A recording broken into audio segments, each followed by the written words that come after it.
हाँ जी नाज़रीन, मदई जी मावा के अफ़सोसनाक ख़बर शेयर कंदा हलूं त सखरवासी डॉक्टर अयाज़ वलद मोहम्मद इब्राहिम चन्ना सखर खां लाड़काने अस्पताल ड्यूटीअ ते वेंदे मदई जी वेझो तोरबंद बस स्टॉप वटि पंहिंजी कार कल्टी थियण सां सख़्तु ज़ख़्मी थी पियो आहे।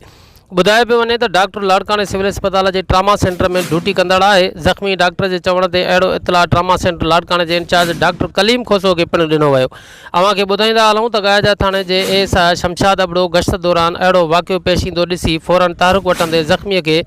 पुलिस मोबाइल ते मदई जी अस्पताल पहुचायो, जिते ज़ख़्मी डॉक्टर खे फौरी तिबी इमदाद ॾियण खां पोइ लाड़काने अस्पताल मुंतक़िल कयो वियो।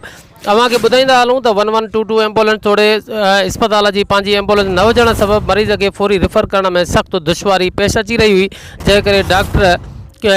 जेको आहे पंहिंजे तौर ते तहरुक वठंदे सेवा जे एम्बुलेंस खे कॉल कंदे एम्बुलेंस घुराइण लाइ चयो, जंहिंखां पोइ तवक़ो आहे त एम्बुलेंस फौरी तौर ते ईंदी ऐं उन एम्बुलेंस से इन डॉक्टर खे लाड़काने अस्पताल रिफ़र कयो वेंदो।